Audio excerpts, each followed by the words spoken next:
99% of what makes people healthy is the same. Whether you are a man or a woman, whether you are young or you are old, whether you live in this country or that country, there are certainly variables, but fundamentally, the most basic essential things that basic human beings need to be basically healthy are the same.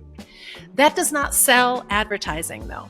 And that's not what gets people to pick up pages and buy the things that are between the pages of the magazine. So for most of our lives, editorial has been driven by advertising. Advertising likes to chop us up into markets, and that's why what we're told is what we're told. Hey everyone, Ronan here. Over the last 5 years that I've been doing this podcast, I've had the opportunity to have conversations with some incredibly interesting and successful people. Looking back, I've started to notice various themes emerge. And while I'll save the whole list for another time, there is one narrative that comes up over and over again. And that's the willingness to be deviant, to break from the norm, to pilot your own ship, whether that's in business or life or health. And that last topic is where today's guest fits in nicely to the conversation. Her name is Pilar Gerasimo. She is an author, health journalist, podcaster, social explorer, and self-proclaimed healthy deviant. Now, Chris, our chief podcast officer of this podcast, and I have made a rule that we are fully anti-grifter. And so I was a bit hesitant going into this conversation because there are a lot of people these days preaching an anti-science health agenda.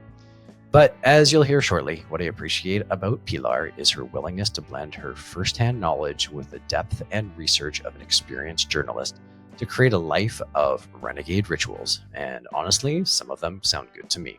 So grab a quench, or if you don't have one, head to quenchhydration.com and use Levy20 for a 20% coupon code to get some and enjoy the conversation. Where in the world are you right now? I am in my studio, which is in the backyard of my house, and I'm in western Wisconsin, which is about an hour straight east from Minneapolis, St. Paul, which is St. Paul's the capital of Minnesota. Yep. So, yeah, Midwest, which is not that common in the world that we live in. A lot of people are on coasts. Increasingly, they're in Nashville or in Austin, places they don't have to pay income taxes. But all right. Where That's are a good you? place to start. Have you considered to move into Nashville, Miami, or Austin recently? No, I have not. Come on. I might want to come visit. I don't know. I've gotten some lovely invitations, particularly Austin and Nashville, but no, I have never been really. I've lived a lot of other places, including New York and San Francisco Bay Area, New York, Paris, south of France.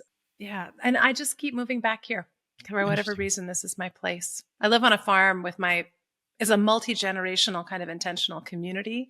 It's about 400 acres of farmland and spring, pond, fields, flowers, pastures, orchards, things like that. And then we just have a lot of little different things going on here, and my whole family and my kind of, I feel like my psychic home is based here. I love lots of other places, but no, I haven't considered moving in a while.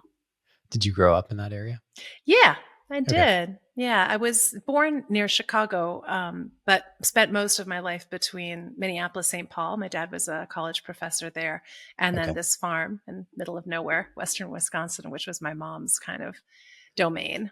Okay. Yeah. And I think I read that your parents were hippies. Well, yeah, my mom never has liked that. But yeah, I think anyone else would have looked at her and said hippie mom for sure. Yeah. My father was a little bit more of a beatnik than a hippie. It was sort of more of the contemporaries with like Mihai Csikszentmihalyi at the University of Chicago during that period where positive psychology was just coming into being, and human potential, human development, all of that stuff was sort of rising in cultural interest. Now, and I think in a weird way, I kind of ended up with a foot in both of my parents' worlds, one academic and one very practical, one interested in why do we live the way we live, and one interested in like, how could we live better? So I still feel like I'm interested in both of those questions, but yeah, somewhat hippie era parents for sure. Experimental, late 60s, early 70s was my kind of the kettle in which I was initially simmered. That's a nice way to talk about that. I'm reading a book right now. Actually, we're going to have him on the podcast, I think, next week. So I'm rushing to try and finish it, called The Triumph of the Yuppies, all about how the baby boom generation, and I probably always knew this, but I never really connected the dots. But the baby boom generation was the hippies, became the yuppies.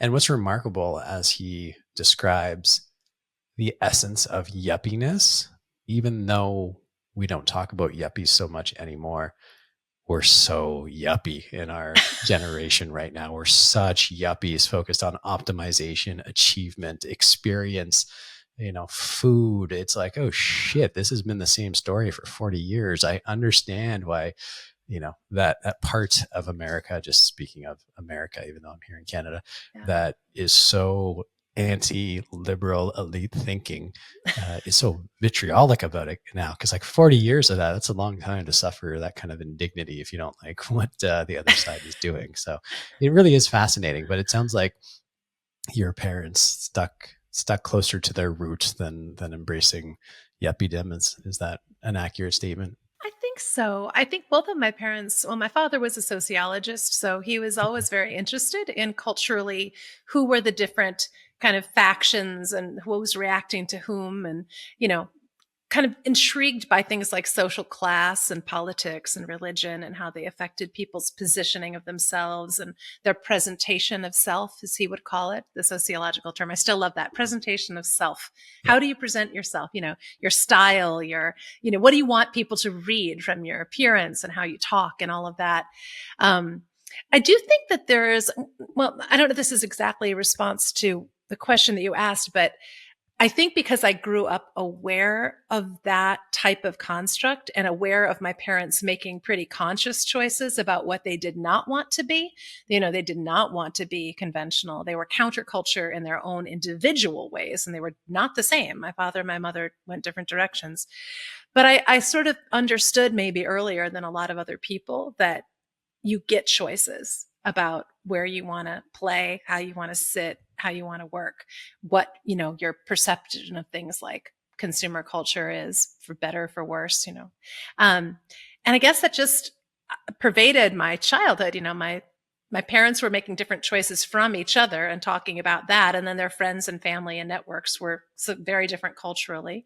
So yeah, I guess it's just, I think my parents would say they were intrigued by the constantly changing manners and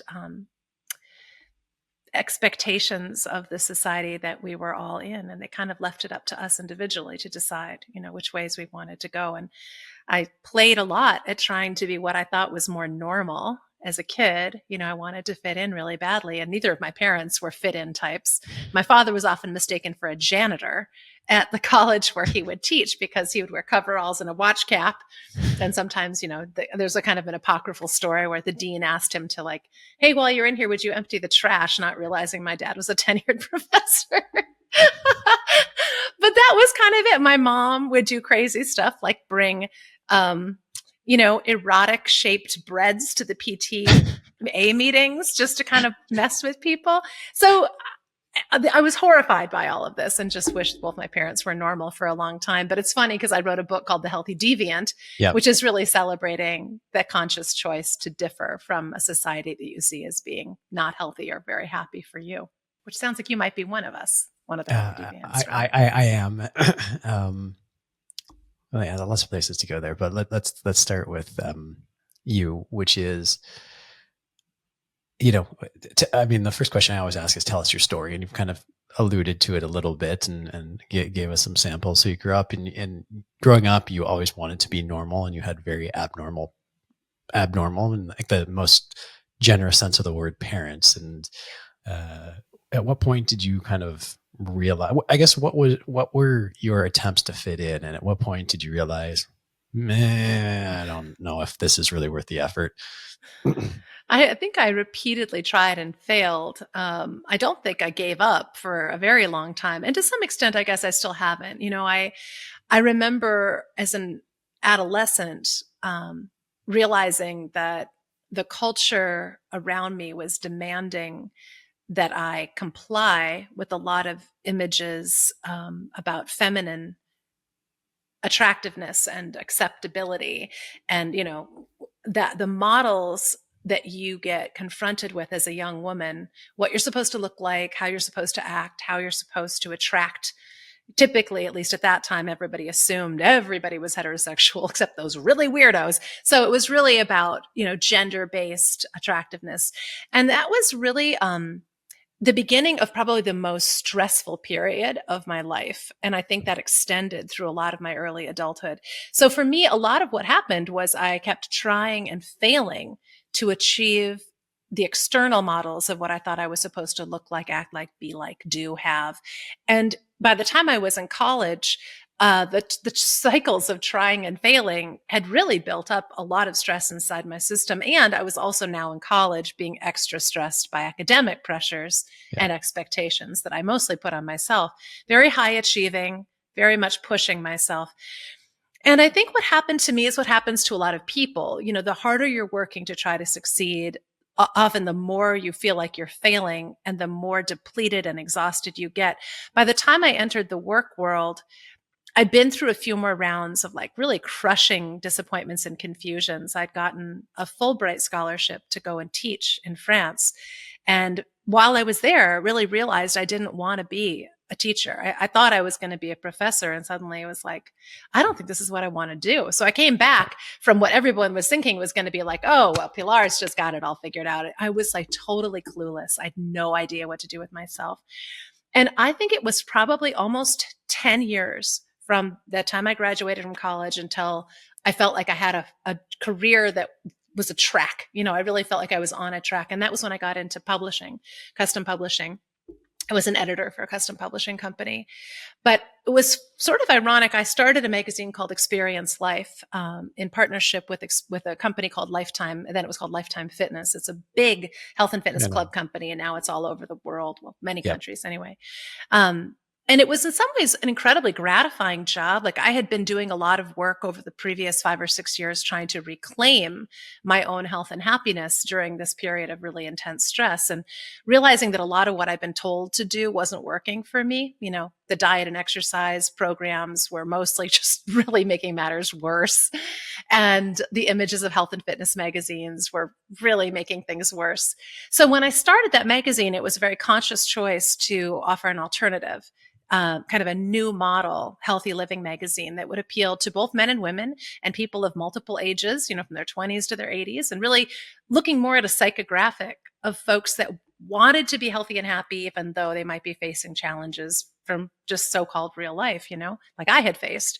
Yeah. And what's funny about it was that trying to, the striving that I embraced to achieve the nearly impossible, which is to create a magazine out of nothing, put me into such a freak out of stress that one day, this one big day, I got so frustrated with myself that I couldn't figure out how to make all of this stuff happen. I couldn't make it all work, that I stomped my foot on the wooden floor of my house, and I cracked my own bone.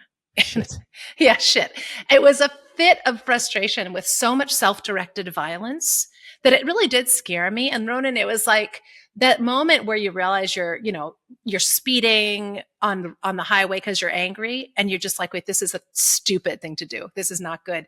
And I had to pull myself back in. And that was, I think, this moment where a lot of things changed from my life. And I really shifted my own personal prescription for health and fitness and well-being to a much more flexible model. And that was probably the start of the insights that began, fomenting for me and turned eventually into my book, The Healthy Deviant. But I was at that magazine for 15 years total.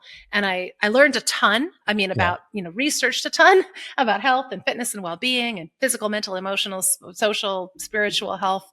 But I really had to live it. And walking my own talk has been really the strictest discipline of my life. I feel like there's a book to be written about having a mental breakdown trying to launch a Zen magazine. Yeah. It's all right there. That's the universe in a nutshell. Just about that. I only bone I've ever broken in my hand was when I was so angry, I put a pillow on the floor and started punching it because I had no other way to get the rage out. And my friend Mike Schaus and he tells this great story about when he moved from Calgary to BC, and he was just like coming over the crest and coming into Vancouver, and then got the call from the moving company saying they were like 3 weeks late, and he was just arriving, and he got so angry he punched the rear view mirror off the front of his car. And it's like, yeah, that's how I'm going to show that moving company, by destroying my own shit. That is logical. It's like, well, what you're describing is basically, that phenomenon of eventually doing yourself damage or violence in response to the pressures that you feel from living in a world kind of gone mad, effectively. I call it the crazy that passes for normal, where we have all of these relationships with institutions and systems that are so complicated and so depersonalized, and we're asking the impossible of ourselves and others. And, at the same time, kind of pretending that everything is okay. And inevitably what ends up happening is we end up doing damage to our own body minds, sometimes from punching or kicking or stomping, sometimes just from full-blown runaway inflammation inside of our bodies and the kind of mental constructs that have us criticizing ourselves and finding everything wrong. I described it sort of at the time.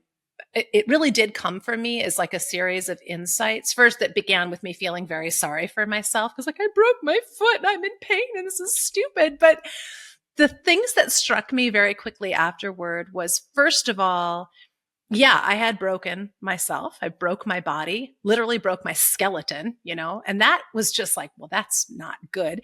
But the second thing was that it was like, that was really a scary thing to realize that I could break myself that way. However, not actually a new phenomenon, because when I thought about it, I looked back over the last 10 years, and I could see so many prior signs of damage and self-breakage, really. I had broken my metabolism by yo-yo dieting. I had runaway inflammation, I had rashes, I had eyelashes falling out, I had stomach distress, bone pain, night sweats, crying jags. My body was sending signals that I'd been breaking it for probably 15 years, if not longer. Right. And that really then made me feel like, wait a minute, I must be a total freak to be such a wreck. A lot of us feel that way. Like, what is wrong with me? And then I looked around and I just realized, no.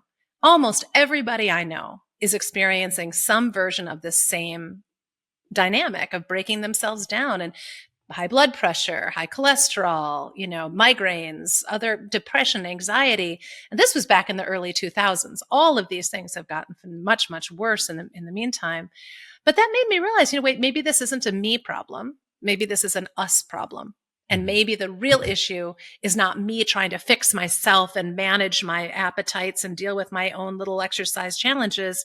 Maybe the opportunity is me learning how to relate differently to the society that seems to be having me do all of this stuff and programming me this way. Because if I keep listening to the societal expectations, it's only going to get worse and worse. And I could see where that road went. Did not want to go there. So how did you change that relationship? Because I think the default reaction, certainly for me, but even in the name, the Healthy Deviant, is like two big middle fingers up and fuck this and walk 180 degrees in the other direction. And it's like, that's not the answer either. Yeah. And so I'm curious to know how you did that. And I'd also like you to comment on, the notion of deviance and separating from, the crazy we describe as normal. How do you prevent like that all out rejection of it, right? Like, most of the time my sense is we're not 100% wrong, that like, truthfully, like maybe like a 3% shift in what we're doing, giving up attachment to certain goals, being a little less teleological, being a little bit more focused on the journey or the people we're on the journey with, as a nod to Sanjay Singhal, who was just we just released his podcast yesterday. It's like, it doesn't have to be a massive shift. It can be fairly minor, but there's an instinct to just be all out rejectionism and just go the opposite way on every fucking thing. And One last thought was like, we've talked about it in this podcast, and Chris will have heard this, but especially because I rip on Dave Asprey. I don't know if you know who Dave. Oh, yes. And it's like when I met Dave in 2012 or 13 when I was still doing Bulletproof Coffee, and I'm like, that's a really interesting idea, because I remember being in grade 12 biology, and my biology teacher, Mr. Gallant, who did not give a flying fuck about teaching, was talking about how, our body takes excess sugars, and turns them into fat. And I'm like, okay, well, if that's the case, then it seems that the way to lose weight is to cut out carbohydrates and sugars, so we're not turning into fat. Like, I was coming up with a Miami Beach diet or whatever it was, just in my own, like, that seems very logical kind of way. And so when Dave was talking about like, oh, fat in coffee, it keeps you satiated without spiking your gluten, I'm like, oh, that makes a whole lot of sense. But then all of a sudden, in this influencer based world, the things you have to say to be interesting becomes so progressively more and more absurd, that the next thing you know, you see all these people trying to expose their buttholes to the sun because somehow that's better to get vitamin D. And I'm like, how does it go so far wrong? I know there's a lot in those questions, so I'll stop, but take it from any perspective you want. I love the way those are all coming together, though, Ronan. Okay, so let me say this first. I'll give you my perspective just spontaneously where I go. It's like, okay, so I edited a health and fitness magazine for 15 years. Yeah. And a lot of the time, what I found myself fighting was the temptation that everyone in the health and fitness media world, conventional health and fitness media world has, which is like, how do we make something new? How do we create some newfangled, never heard, and the truth is 99% of what makes people healthy is the same. Whether you are a man or a woman, whether you are young or you are old, whether you live in this country or that country, there are certainly variables, but fundamentally, the most basic, essential things that basic human beings need to be basically healthy are the same. That does not sell advertising, though. And that's not what gets people to pick up pages and buy the things that are between the pages of the magazine. So for most of our lives, editorial has been driven by advertising. Advertising likes to chop us up into markets. And that's why what we're told is what we're told. And that keeping your eyeballs, keeping your ears, keeping your fingers glued to the medium is how people sell us on stuff. And I worked at Huffington Post for a very hot minute. And I left Huffington Post because for all of the reach that it seemed I would have and the influence I thought I would have, it was just a lot of it was clickbait. And it felt to me like a disservice to humanity to create more and more reasons for people to click on things that weren't going to help them. Yeah. This is the way I'm wired up. But I think when you get into the sort of that influencer world, particularly, I guess there's a whole class of influencers and podcasters. I think of as like kind of a brotherhood, the bro podcasters. They just keep borrowing each other's 12 million members of their audience to sell them on more stuff. And whether you're listening, I throw in this category, Huberman Labs and Joe Rogan and Dave Asprey, and to some extent, Tim Ferriss, and to some extent, Mark Hyman. And it's like they just kind of keep circulating on each other's shows. Now, what's not coming through, in my mind, are a lot of messages that would be fundamentally much more helpful to people, and just confusing them and scattering not just their attention, but their dollars in directions that are disempowering to the very people that they're supposedly meaning to help.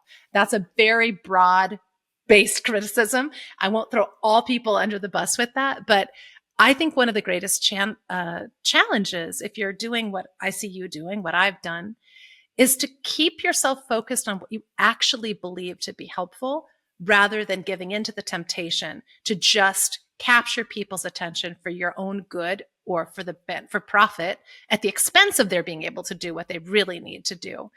So just to back up, how did I do it? That was one of your questions. Yeah. I think one of the most significant changes that I made was that I realized that my attention and my motivation were being co-opted by my society in just this way. New and improved, 5 things you're doing wrong, instant results, and those things were not only not helping me, they were hurting me. Because the try-fail cycle I mentioned earlier is sort of a part of a larger cycle that I illustrated from my book. Happy to send the illustration to you, called The Vicious Cycle of the unhealthy default reality. And the default, which you mentioned default, thank you for using that word earlier. To me, it's just like if you don't make a series of very conscious attempts to deviate from the norms that are set up in front of you, you're going to follow those defaults. The defaults will make you less healthy and less happy. And then the default structure will offer you solutions to your so-called problems.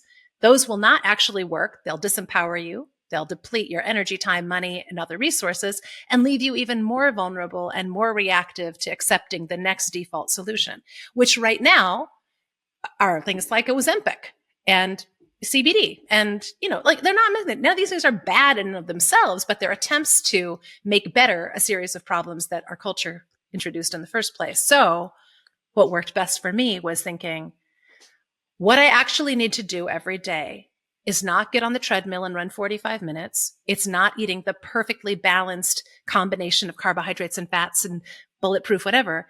It's me staying sane in my own mind and realizing I'm going to be confronted every single day with a series of decisions that could very well end up working against me if I'm not conscious of the fact that my default society is unhealthy. And if I want to deviate from that, I have to keep my wits about me, starting first thing in the morning. That meant I had to change what I was doing from the moment I wake up to doing everything I thought I had to do right to doing what do I need to do to enter the world as a sane, autonomous human being and not have myself made crazy by the unhealthy default reality, which is out to get me absolutely every day. It's a game though. I like to think of it as a dance, not a war. So tango. I wish I could dance properly. I'm a terrible dancer, unless I'm drunk, and then my Mick Jagger comes out and dance for a little bit. A couple of questions top of mind. I'm going to spit them out before they disappear. One comment was a guy I had on the podcast before, Ben Askins, great guy. I think you'd really get along with him. We were talking about biohacking, and he had this great line where he's like, "I used to biohack, now I just trust my intuition." Yeah, I'm like, oh, that's good. Mm-hmm. Yeah. One question I have is, there's a lot of people who say like, oh, big pharma's out to get you, they're trying to make you sick and all that kind of stuff. And I've worked with a lot of people in big pharma, and I've never met a single person who's actually out to get you. So like, one question I have is like, why do you think we got here? Because without really understanding how we ended up here, it becomes harder to know how to get out of this position. Secondly, when you had that epiphany of I have to be conscious, it's really easy to reject something, but it's a lot harder to know what to accept after that, right? It's like, okay, this way is bad, but that leaves an infinite number of other directions in all areas, up, down, sideways. It's like, okay, then what is the default? And that's what made me think about that Ben Askins quote. Is like, do I just trust my intuition, which I've probably not trusted for a long time. I'll stop there. Well, that's really a good combination of questions. So the first question, how did we get here? I'd love to answer that, and I'll come right back to it. Yeah. The question of whether or not you can trust your intuition and whether that is a replacement for what we call biohacking, I think depends a lot on how far through your awareness cycle you've come. I think biohacking, things like tracking biomarkers, and like Oura rings and heart rate monitors and sleep monitors and all of those things can be helpful in giving people biological feedback about a system that they have actually lost track of, lost sensitivity to as the result of living in the unhealthy default reality. It takes a while, though, for a lot of people to reclaim that awareness. So I think of it as the simplicity that's on the other side of complexity, as Einstein would talk about it. And your friend Ben probably has been through enough experiences to be able to say, aha, this is how I feel when I'm low blood sugar. This is how I feel when I'm overstuffed. This is how I feel when I haven't gotten enough REM sleep. This is how I feel when I'm exercising beyond this heart zone I want to be in, and on and on. But how did we get here? Well, we live in a culture that has so rapidly changed in so many different ways that I the fundamental problem is what I call, or everyone I think calls, evolutionary mismatch.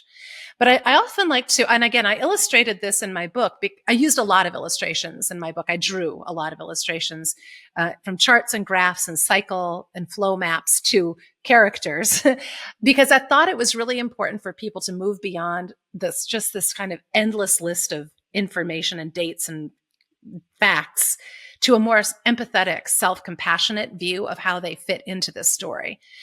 If I think about it this way, for 2.5 million years of human history, human beings lived mostly one way. Like whether they lived in this continent or that continent, mostly they lived in one continent. But for 2.5 million years of human history, hunter-gatherer, nomadic tribe society, that was it. So you had people who were outside and living in relationship to nature every single day. Every single thing that they ate, they hunted or gathered. They hung out in very small, typically 50 or so people, tribe level communities, and they were deeply invested in each other's success and interdependent on each other and to some extent surrounding tribes for cooperation.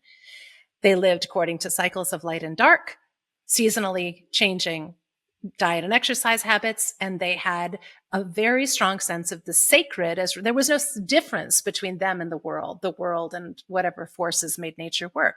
Yep. So that all changed at 10,000 years ago at the time of the agricultural revolution. Again, not on the spot 10,000 years ago, lots of different places at different times, but gradually what started happening with the domestication of plants and animals was surpluses of reliable foods and shelter and more, people moving into villages rather than being nomadic, people getting broader based networks of social interaction, not quite so interdependent, and lots of differences between haves and have-nots evolving as people went from cities, some villages to cities and those grows. That was 10,000 years. That was a long time, but not very long in the blink of an eye, really level time for the longer evolution of humanity. So if you think about it, up until 10,000 years ago, everything that developed in our DNA, everything that developed in our metabolism, our neurology, our digestion, was based on that previous kind of hunter-gatherer society. And then it changed rapidly 10,000 years ago, but massively, massively more rapidly since the Industrial Revolution, which was only about 200 and some years ago. Mm-hmm. That's when we started getting a lot of processed flours, processed sugars, machine-made things, and a massive change in income equality and all of that other stuff. The technological changes that happened in the past 200 years, again, extremely fast, way too fast for our DNA to develop or change around that. So the preferences that our body minds have for one kind of reality and the reality of what we're living are very different. And that only became more so at the time of the technological revolution 60 years ago, where we started having computers and more electronic appliances. And then just in the past 25 years that we've had things like, mobile devices that are ubiquitous. Yep. And just like 10 seconds ago, AI, which is now, everyone's like, well, this changes everything.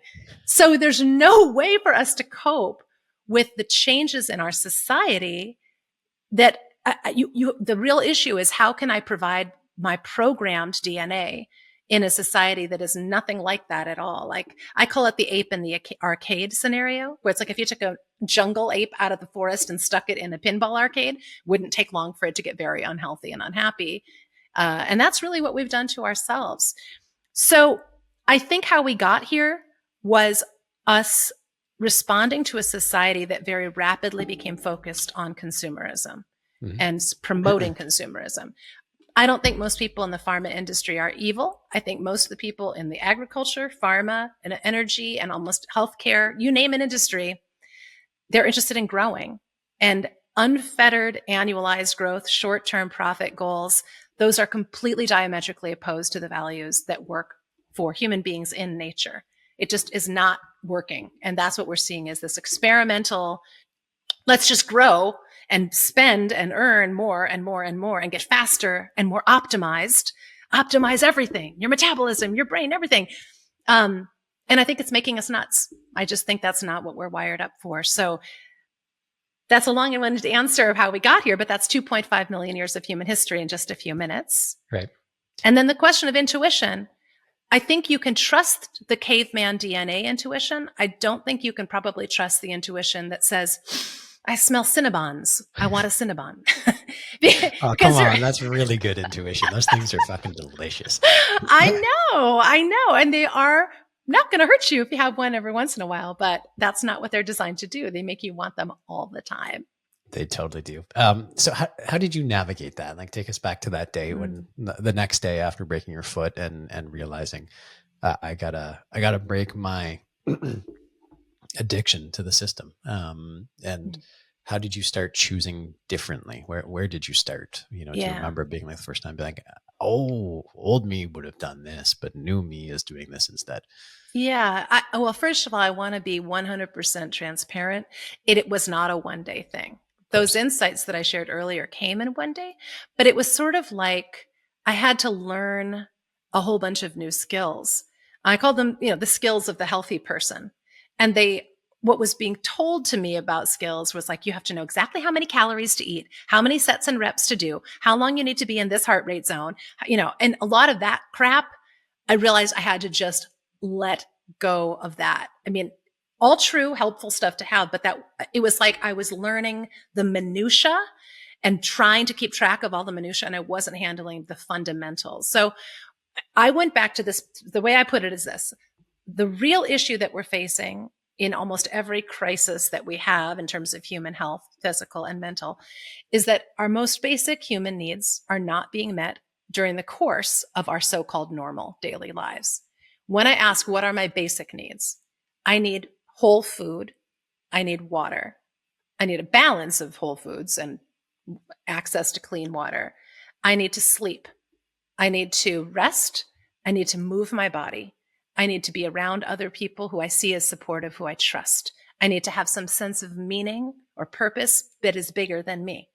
These are basic things. But that's not, I mean, so you know how Michael Pollan has this like now very famous food advice, like eat food, not too much, mostly plants. Yeah. My advice is simpler than that. It's like eat mostly whole food most of the time. Enjoy. That's it. Yeah. And that's what I found I had to do, is that every single time I was tempted by a new diet or a magical new exercise program or a new drug or a new thing, I would be like, have I got my basic needs met? And most of the time, the answer was no. I had to radically change my emphasis, for example, around sleep and rest and recovery, building in things like they're called ultradian rhythm breaks. They're one of three of I call them renegade rituals that were for me like morning minutes, renegade rituals, nighttime wind down, very simple daily practices that gave me a chance to check in with myself. Are my basic needs being met? Am I doing the fundamentals before I'm tempted? And, I guess that has been, for me, the religion of healthy deviance is insisting on returning to the evolutionary imperatives that I know are programmed into my own body, mind, and appreciating that they are connected to other things, other people, my society, the natural environment that I'm in, the larger, forward march of humanity. Like, we're all a living experiment right now. By the way, that's the title of my podcast that I host. It's called The Living Experiment. And I'm not actively recording them right now, but my podcast partner and I, Dallas Hartwig, he was the founder of the Whole30, co-founder of the Whole30. We would just talk about that. Like, figuring it out is you are a living experiment. You're trying different things all the time because society is changing so fast. So it's not one and done. And I really do see it as a dance. I see it as an opportunity for a flow experience. I mentioned before that vicious cycle of the unhealthy default reality. There's also what I call a virtuous cycle of healthy deviance, which we can talk about. But one of the most important components about it is seeing it as an experiment, having a beginner's mind about it and being like, today I'm going to wake up. Challenges are probably going to be different than yesterday.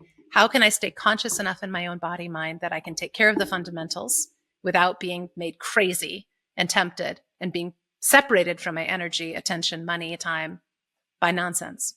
Right. So I had three questions that came to mind. One is I'd love to hear about the three rituals, but we can talk about that later because I'm sure you'll remember that one. The second one is about, so we had the artist Mike Posner. I don't know if you know Mike Posner, but like I Took a Pill in Ibiza and Cooler Than Me are a couple of his big songs. And one of the things he realized was he had this amazing success as an artist, and then kind of came on the other side and found his mental and emotional and spiritual health in tatters. And then he realized that seeking comfort is the cause of a lot of his mental anguish. And so now he consciously makes himself uncomfortable a lot of the time. And to me, I feel like there's an evolutionary component of it, which is, let's be honest, life is pretty easy for most people in the modern Western world, right? There's plenty of food, whether you think it's good quality or not.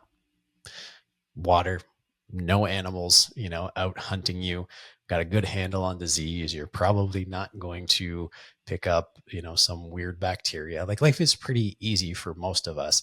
And so these anxiety inducing pursuits, I think in some ways are a result of the fact that our biology is used to discomfort, and we now live in a world of relative comfort.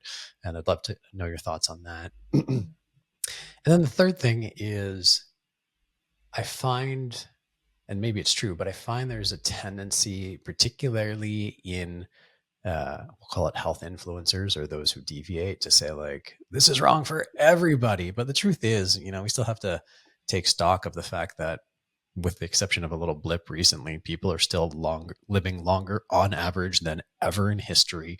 And I would probably accept that, anxiety is higher, mental health, depression issues are higher, but the solution to those may be as simple as, get out and hang out with friends more, a lot.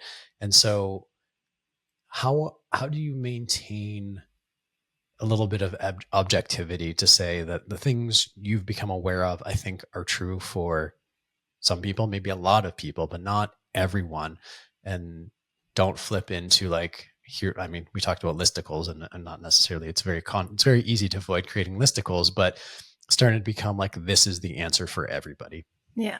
Yeah. Well, absolutely. I agree that we're very much individuals, and that what works for one person won't work for everybody. And also, I think understanding where you are in your journey of health change or health pursuit, your readiness to change, your circumstances, your resources. That's why it is experimental, and it makes sense to try different things and see what works for you. I think a lot of us reporting back from decades worth of experimenting can be helpful in sharing, what worked for me. It doesn't mean it's going to work for you, but there's also broad observation of patterns that I guess I feel like I can say with some certainty, for most people, most of the time, counting and tracking calories as a primary strategy for weight loss or weight management is a losing game. It's too expensive in terms of energy and attention put on it for the payback that it has, and it can mislead you. That's just one example. Yeah. So I feel comfortable making those kinds of generalizations to people who have, that I am going to talk to. Now, there are a lot of other people that are not going to be listening to me, people who are getting bariatric surgery and doing what they need to do, like bless, release, follow your path. I'm not in a position to advise you if you don't want to hear what I'm saying. But I really think that these kinds of takeaways, like, oh, the problem is that we're comfort seeking, and therefore we need more discomfort. I don't know if I see it that way. I guess from my point of view, we were, I think, evolved to handle and to tolerate a lot of discomfort of a certain kind. And that comfort or discomfort level was what was considered acceptable or normal. And everybody had it.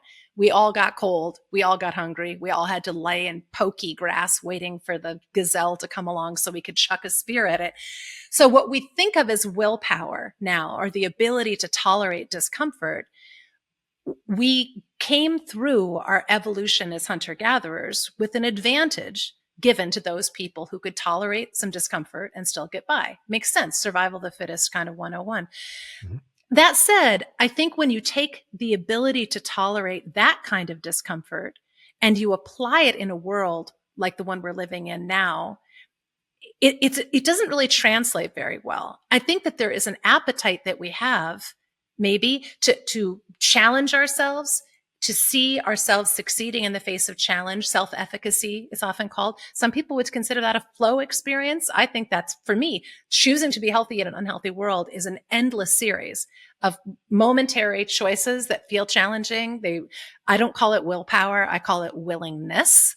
Like, am I willing to forego this evident, presentation of a comfort, like say a donut, not because I'm like such great willpower, but because I know A, I've got a gluten intolerance, B, that sugar's not going to do me any favors, and C, I know why I'm being offered this donut.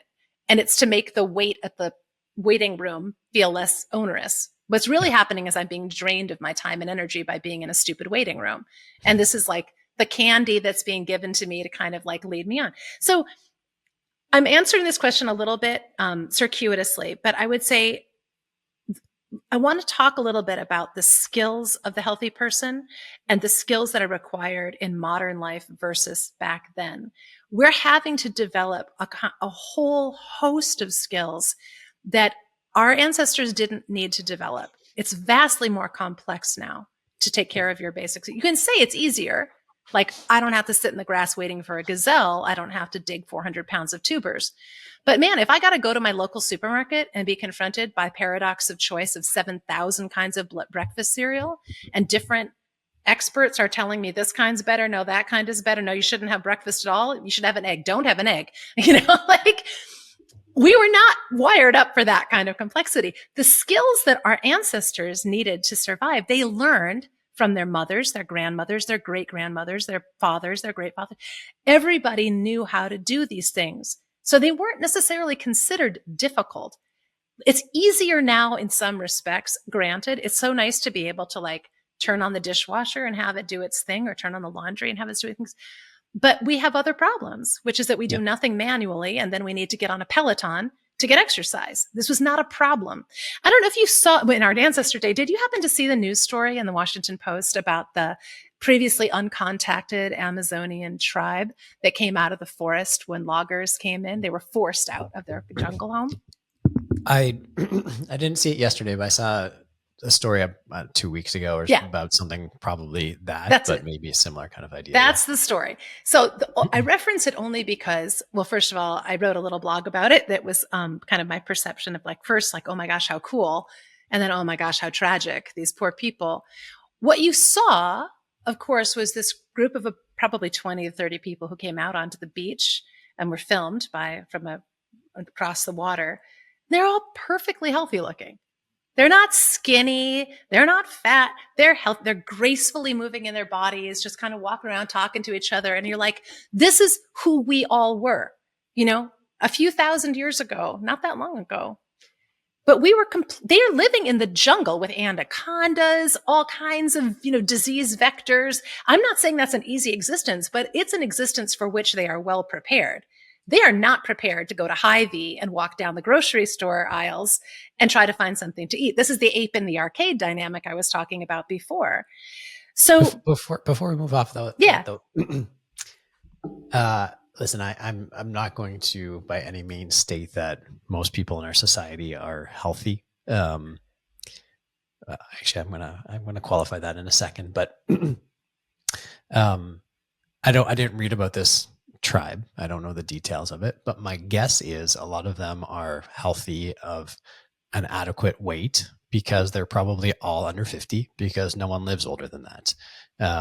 And so it's like, I take the point, but the point has to be qualified with the fact that, well, yeah, it's great that they're all healthy because if they all die at 40, then odds are they're probably not going to get fat. I mean, again, in our society, it's very easy to get fat at 40. So I recognize that there's a bit of hypocrisy in that statement, but it's a lot easier to not be unhealthy if you die young, right? It's true. And it is true that, at least historically, most of the experts, the academic experts would say a lot more people, the average age was much lower, in part because so many people die in childhood. The infant death rate is extremely high. Yeah.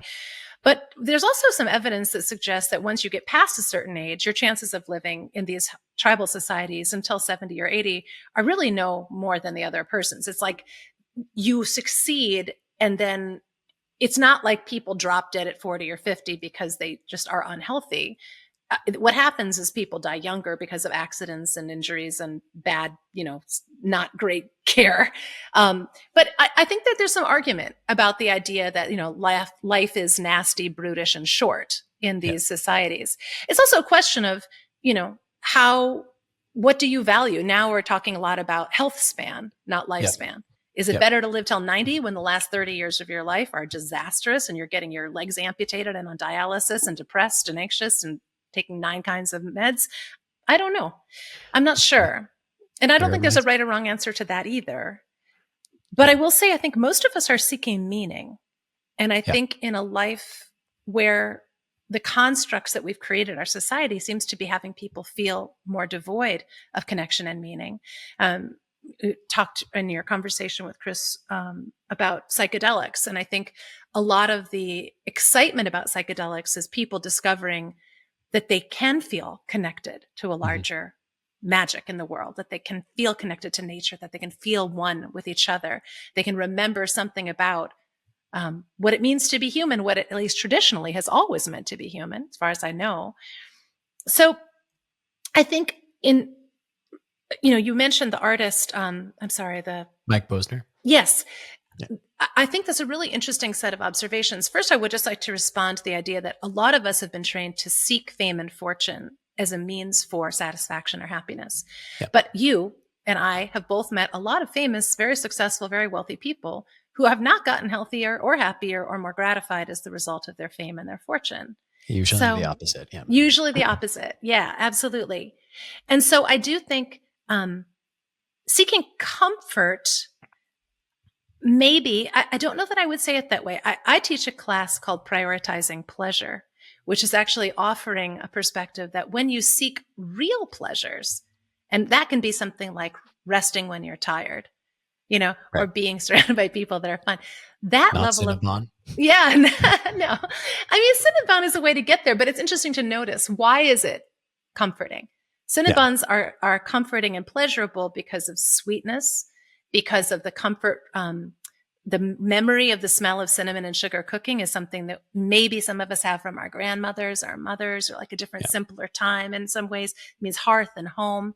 And that's one of my strategies, is when I start getting tempted by what's being put in front of me by my modern society, I'll often ask, what is the deeper appetite that I'm hungry for? Like, what am I actually wanting? And if I can go for the real thing, I often lose my appetite for the fake kind of stand-in, the cheap substitute, as I would call it. Yeah.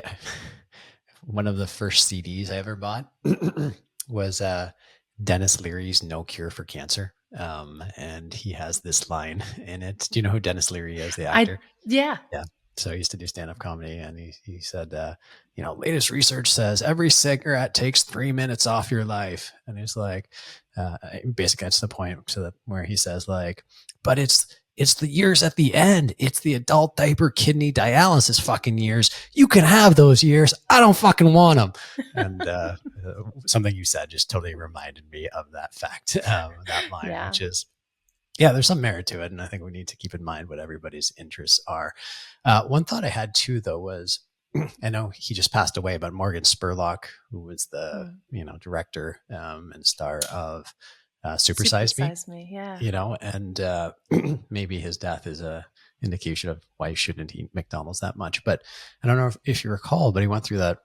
For anyone who hasn't seen Supersize Me, I'm sure most people listening have, but this guy basically decided to eat McDonald's 3 meals a day, every day for a month. And every time they invited him to, would you like to supersize that? He said yes.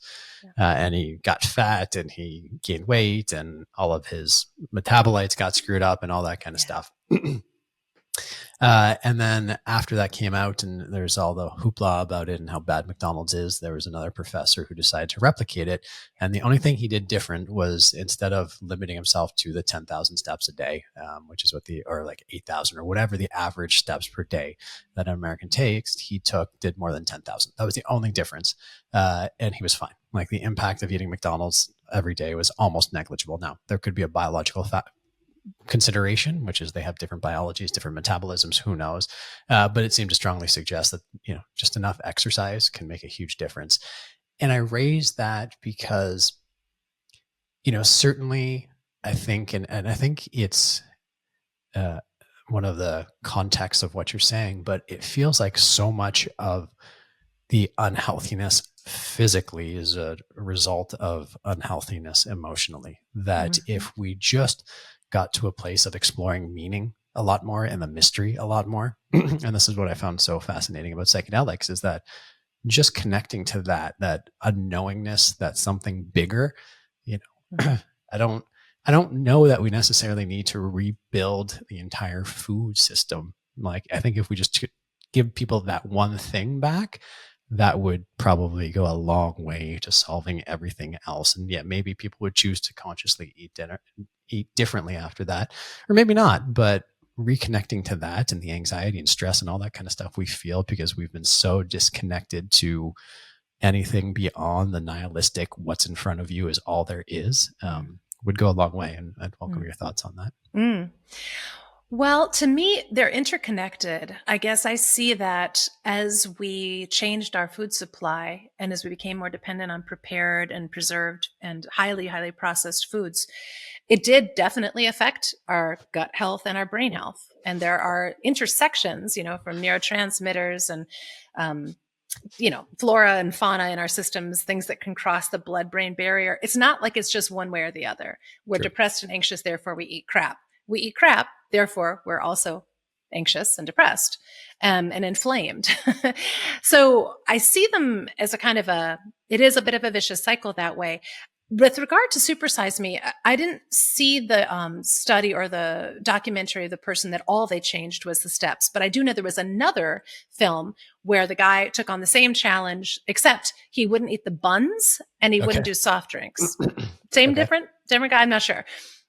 Whether or not he moved more, I can't say. But that was sort of testing the idea that, well, maybe it's not the saturated fat and maybe it's not the hamburgers, but maybe it's these highly refined buns with sugar and the soft drinks that have high fructose corn syrup, which we know now to be, I think it's widely accepted that these kinds of highly processed refined carbohydrates seem to be the bigger triggers for weight gain as opposed to just pure calories in, calories out. Yeah. Same thing with exercise. Exercise that sort of seems to build metabolic capacity is more important than exercise that just burns a set number of calories. What you're doing is you're shifting the function of the machine, if you want to think of it as a machine, which I don't. It's an organism. I grew up on a farm. I'm still on a farm. And one of the things I see is the idea of comparing human beings to machines is kind of stupid. We don't operate like machines. We are basically more like an organism or a garden environment where what's in the soil matters. What kind of weather there is matters. It's not just you and a machine. So I think that I will also say, relative to Morgan Spurlock, there was a lot going on in that guy's life other than that one food experiment. And we heard a lot, about his relationships and some of his psycho-emotional dynamics and so on. And I think we often just seem to ping pong and put our focus on this one domain of health or this other domain of health. And we want the single silver bullet. And if you just eat this way magically, and like you said, some people probably could do better with a diet that includes more refined carbohydrates than another person.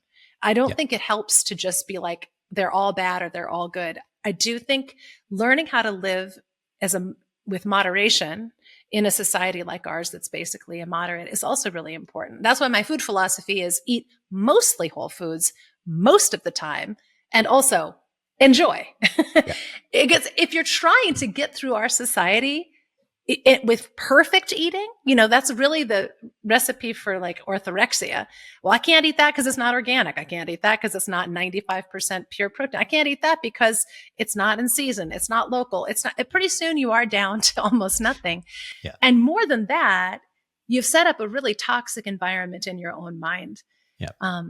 So people are often surprised when they'll see me, I'll eat French fries or I'll have something that has sugar in it. And I'm like, this is a tiny percentage of what I'm going to eat in a given day or week or month. And it really, my system is doing okay, but I'm responsible for monitoring that. And there are other things I know, like gluten. I can't do it. I got a celiac gene. It makes me miserable. I don't have celiac disease now. Why do I not have celiac disease? Because I've not eaten gluten my entire adult life. But that's another place where I just feel like people get so bunched up. Is gluten bad for everybody? No, you only don't worry about gluten unless you have celiac disease. And that stuff just makes me insane. You do need to understand some of that stuff or you will be exposed to things in this world that will make you sick way faster than you need to become sick So one of my big things, it's like, part of the reason for the podcast and having long form conversation is because you read the headlines in the media and they're so misleading, right? A couple of years ago, maybe it was 5 years ago, there was a study that came out on fish oil and vitamin D, and the conclusion was they do nothing. And then you read the article and they found that there was a 40% reduction in heart attacks for people who didn't eat a lot of fish otherwise. And I'm like, that's not nothing. That's a hell of a lot. Yeah. And it just happened again today, or this morning or yesterday. There was a study that says like, moderate drinking confers no health benefits. And I don't think anyone's going to say that alcohol itself as a chemical biological agent is good for you. But if it has no or minimal negative impact biologically and has a significantly positive impact socially and emotionally, why would you tell people to stop drinking? Like maybe it's a lot worse. Maybe moderate drinking is way, way worse than they're talking about. But the evidence seems to suggest that there may be increased risk from moderate drinking of certain types of cancers. But the cost of eliminating those risks maybe comes at the expense of, probably a lot of fun and a lot of joy and a lot of connection. And if you think about going back to evolutionary terms, what book was it? I think it may have been, it was The Immortality Key by Robert Mirarescu. I don't know if you've read that, but it's a fantastic book. Society probably, at least the leading theory that exists right now is society, tribes came together initially to produce alcohol. It wasn't that they were together and they started brewing beer, but they actually came together to start brewing beer. And so alcohol actually has a very central role in human culture overall. And so again, I'm not advocating people should go out and get wasted. I think moderation is the right thing, but again, it requires moderation. It's not like hard discipline. No. Maybe you can choose that. That is entirely fine, but also be a little bit more reasonable that if it's not really that bad and it does have positive things on a non-biochemical pathway basis. Yeah. Well, then I think it kind of goes back to looking at how accessible were these things in our ancient ancestors' days. I mean, it wasn't like you could go to the liquor store and get a 12 pack and drink it in your car. It was, there was no, everything had a more intimate, moderate quality to it by nature of the fact that everything we did was produced by manual labor for the most part. Yeah. And I absolutely agree with you. I think that when you look back at those hunter-gatherer cultures, there's a lot of evidence from archaeology and anthropology that suggests that they had more free time than we do, that they were kind of puttering along doing what they would do all day. And there were periods of intensity for hunts and there were periods of, but for the most part, there seemed to be a lot more opportunity for them to relate joyfully. I think there is a lot of evidence that everything in nature, every living organism likes to have a certain amount of fun and play. And one mode of play is altered consciousness. So whether you're spinning like a whirling dervish or kids like getting dizzy, that's fun for them, or hanging upside down is kind of altered, or whether it's, having a drink or partaking of some kind of mood or consciousness altering drug. There are reasons for doing that have nothing to do with your biological health. They have everything to do with, like you said, kind of your psycho-emotional, mental and spiritual and social health. But I keep thinking about, as a person in our culture who's hearing these headlines or reading these scientific studies and being whipsawed by them over and over again and changing, I've seen, in my day, I grew up on a farm where we had, everything was whole butter, whole milk, whole everything. And then came this whole wash of like skim milk, margarine. That's what's healthy. No eggs. Egg whites are fake eggs. Fake cheese, fake candy, fake everything. That was terrible too. Turns out that doesn't work. Now we're back to something else. So I wrote in my book a little piece about what the unhealthy default realities perspectives are. And I voiced them when I recorded the book. I struggled with how to do this because have you done an audiobook before? Have you ever read one for yourself? I recorded a very short snippet for our book, The Ketamine Breakthrough, but Mike was an actor and has a very nice deep voice, did the rest of the audiobook recording. Oh, lucky you. It's a very exhausting process. I'm sure. But I'll share with you just this little tiny part of where I said that the only way to stop going through this unhealthy default reality problem, then unhealthy default reality solution, does not work. You get depleted, exhausted, and bummed out. You become more vulnerable, and then you get the next thing. The only way to stop doing this is to arrest and reverse the cycle. It starts with recognizing an unhealthy default perspective when you see one. Here's a running list of unhealthy default reality perspectives that circulate around us almost everywhere we go, particularly as we strive to better ourselves and our lives. New is better. Faster is better. Bigger is better. More is better. Cheaper is better, except when it's a luxury, indulgent, or exclusive, and then expensive is better. You'd be happier if you were more attractive. You'd be happier if you had all the right things. You'd be happier if you were rich and famous. Celebrities and rich people are happier than you. Celebrities and rich people are better than you. The opinions and ideas of celebrities and rich people count more. So this goes on and on and on. But by the time I get to the end of this, it's like, eat less, exercise more. Calories make you fat. Carbs make you fat. Fat makes you fat. Keep track of everything you eat. Count all the numbers associated with everything you eat. You must follow this diet exactly. If that diet doesn't work, try this one. What you're eating has nothing to do with it. You should be able to eat however you want. It's just your genetics. Keep living the way you always have. You're eating and exercising and living all wrong. Science will solve it. A drug will solve it, and on and on. You could do better. You just need more willpower. This is endless. And I think the thing that I want people to take in, if they remember nothing else, it's like you are just an animal creature living in an extremely complicated world. The only way to avoid being whipsawed by all of that is to get up every morning, and we're going to talk about the renegade rituals, and understand that your primary goal in life is not to optimize or better yourself. It's to survive the culture in which you've been placed, for which your DNA is in no way prepared to thrive. And I think it's changing the nature of that challenge and embracing it with gusto and courage that gives us the best chance of thriving in a world where most people are not. Yeah.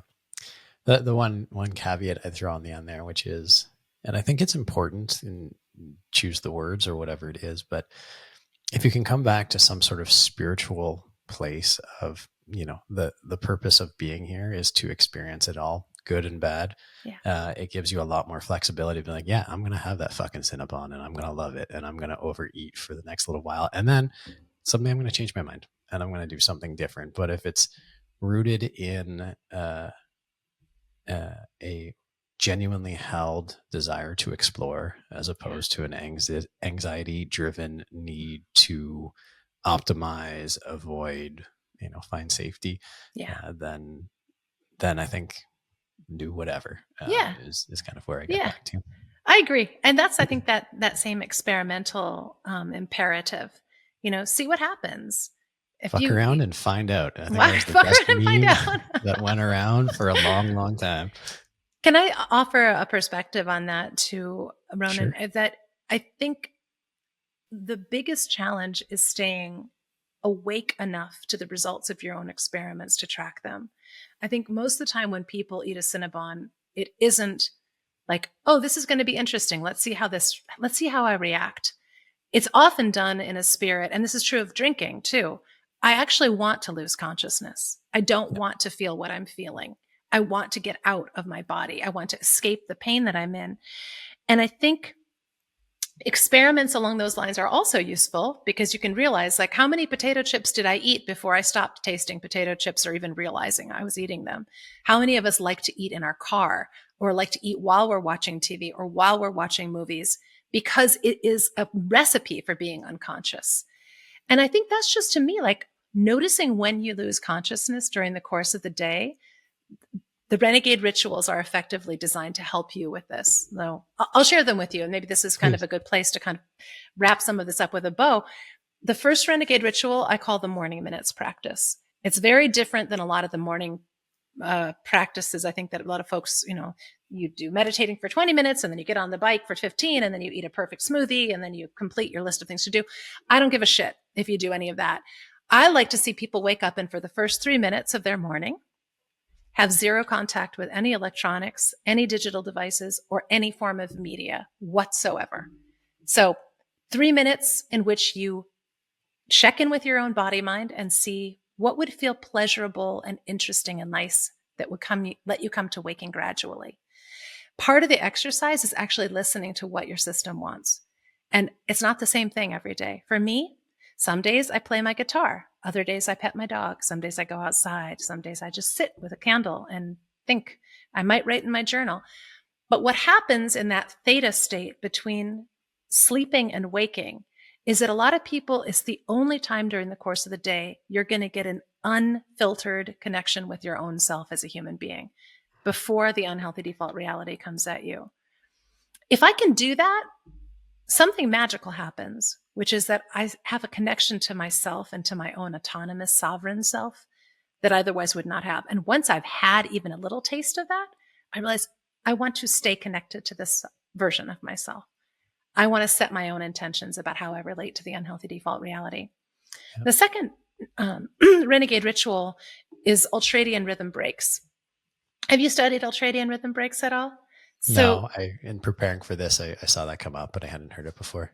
Yeah, it's really interesting. It's one of my favorite things to teach. I have a whole class on it for anybody that is interested, where I walk you through how to do this in the face of real obstacles. But ultradian rhythms are like circadian rhythms, but shrunk down smaller. So instead of once in the 24-hour period, they happen many times, many times during the day, deo or dea, ultradian rhythm breaks. So many times during the course of the day. Basically, every 90 to 120 minutes, your body goes from having a peak of energy and focus to getting into a trough of energy and focus, where people feel depleted and brain fogged and tired and stressed. And it's a really ingenious system inside the human body mind that says, I'm going to give you a period of time to be productive and focused. And while you're being productive and focused, your body is going to start to build up the byproducts of that productivity. Kind of like back to the unfortunate machine analysis, but like a car going down the road, there's pollution that comes out the tailpipe. Bodies have also pollution, debris, cellular waste, carbon dioxide, whatever. So when your body builds up the byproducts of all that productivity, your system begins to experience it as stress, and it starts to get depleted and inflamed and exhausted. It gets less and less efficient, and you experience this as like, I have no focus, or I'm falling asleep, or my eyes are tired, or what your body is doing is trying to get you to take a break, and it starts like slowly shutting your system down. And if you ignore the opportunity to take the break and just keep going, you will come back up again a little bit. Most people go to get sugar or coffee or a cigarette or something, or just force themselves to keep working. And what happens is that you get depleted, kind of what do they call it? Diminishing returns throughout the day. Yeah. So by the afternoon, you're a hot mess. And then you can't understand why you're still stuck at work trying to focus when you can't. People are at this time incapable of having a creative thought. They're very reactive. They get into arguments with their coworkers and their partners and their kids when they come home from work. So the military has done really interesting studies on this. Mostly the US and the Israeli military have done like Department of Defense research, where they've studied, how long can we keep people doing a given thing before they start messing up or getting in accidents or hurting themselves and others. It turns out it's 90 to 120 minutes of high focus before you need to take a break. If you take the break, what happens is amazing. If you just shift gears, or if you take a complete break and lie down or do deep breathing or meditate, there's 1,000 different ways to take these breaks. But what happens is that you come right back up to where you were. Not a depleted level, but exactly like back like you were first thing in the morning. You can be back there mid-afternoon. But it requires an incredible discipline to pull this off because, of course, our society does not condone taking these breaks. In fact, we often encourage people to keep going at all costs. But what is interesting about this to me, among other things, is it's a huge impact on blood sugar regulation. So now they're beginning to study this for type 2 diabetics, people with metabolic syndrome, and so on. Every system in the body, not just metabolism, digestion, neurology, inflammation, all of these things are affected. So a lot has been studied about this. I write about it in my book, and there's lots and lots of studies. But anyway, that's the second renegade ritual, is embracing those. I guess I have one question now. My optimization mind is kicking in. Are those ultradian rhythms, I'm trying to find the right word, but it's like attached to the clock. Are they pretty consistent, like a circadian rhythm that like at 9 a.m., 10 a.m., 11, or is it day by day? They are consistent in their timing in terms of their duration and their pattern. Whether you have your peak at 9 or at 8:30 or some other time is dependent on when you went to sleep and what your individual rhythms are. So they'll shift, if you fly to France and start living on that time zone, it'll be different. And it'll shift a bit depending on when you tend to get into deep sleep and come back out. But the ultradian rhythms happen while we're asleep and while we're awake. Right. And so far, I think the only research suggesting that there's significant changes in them occur in pregnant women when there's a re-regulation with the fetus. They sort of have two separate systems kind of in training.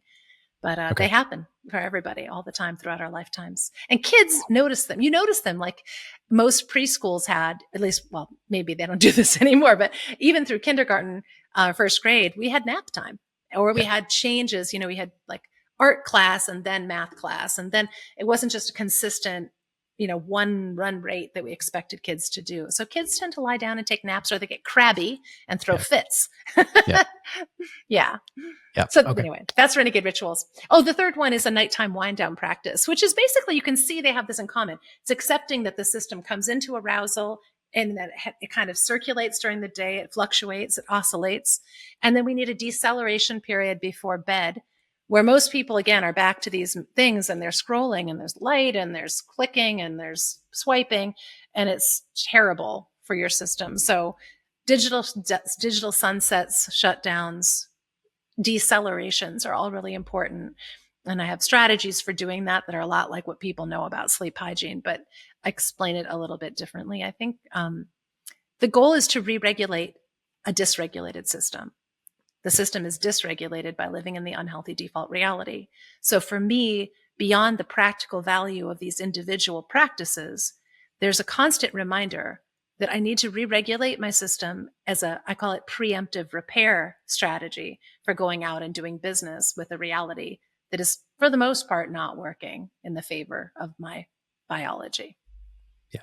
No, those are great. They make a lot of sense to me, and they're not so prescriptive as to be, illegitimate. They're just like, it's just tuning in to certain systems, right? It's just really paying attention to your body overall. Yeah. That's what it boils down to. Even beyond, it is absolutely that. And the other thing that I think is super important, noticing how difficult it is to do even a 3-minute morning practice. I mean, we keep loading people up with more and more complex protocols, ice plunging and la, la, la. Like, if you can't get 3 minutes in the morning, if you can't regulate yourself that way, notice what gets in the way. I promise you it will be the same thing that gets in the way of every other diet, every other strategy. And mostly what happens is people just ping pong through them. It's bulletproof coffee this day and, mud water the next. And we just keep trying like the next thing and the next thing and the next thing. And if you can't re-regulate your basic systems, you're just a sitting duck for whatever the next promised solution is. So I think noticing how you are struggling to do even the most pleasant basic things is a really good lesson in why it's hard to do so many of the other things that we beat up on ourselves for not being able to do. I think right at 3:30, that is like perfect timing. That's a nice way to end it off. And I think you're right. I mean, truthfully, like if there's one shift we can make in this entire world, that like one single press of a button, it would be to get rid of these things. I think that would be, because that takes our attention, dopamine, always on, blue light. There's so many things wrong with it. And I look forward to the day that our cell phone overloads get thrown into the ocean and we can go back to living a little bit more of a disconnected. I've been so tempted to, move to a dumb phone, basic features, map, phone, text, and that's it. And everything else take off. And I can't imagine we won't get there. Then more and more we see how crappy cell phones make our lives, or smartphones make our lives in so many ways. Well, so much of our human technology is like that. It's created with all the best intentions, and it does bring convenience and comfort and efficiency, but it giveth and it taketh away. And again, I think I come back to the single most important thing is, if you can't change the fact that these are ubiquitous and ever present, you can change the way you relate to them. And to me, that's just a really good symbol. It symbolizes the way I think we need to learn to relate to the rest of our fast changing, accelerating, complex society. Learn that, and you learned a survival strategy that will get you far. There you go. There's your listicle. There's the one thing to learn. Pilar, this has been an awesome conversation. I really enjoyed it. Thank you so much for making the time, and thank you for doing the work you're doing.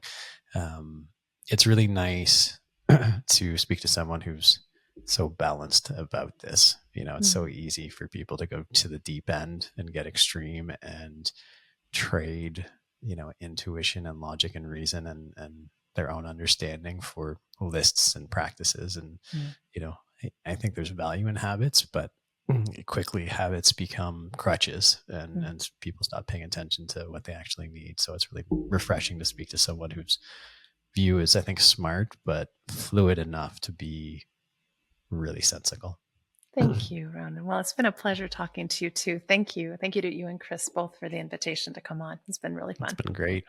Chris, is there anything you want me to ask that I haven't asked, or is there anything you want to ask that we haven't asked yet? No, I'm just ready for a Cinnabon after this conversation. You guys keep talking about Cinnabon. So fucking good. This episode is not brought to you by Cinnabon, but maybe it should be. Brought to you by the Unhealthy Default Reality. Yes, exactly. And I have to ask, how do you pronounce your name properly? Pilar is the first name. Pilar. Okay. Second name is Gerasimo. Like Gerasimo, kind of Gerasimo.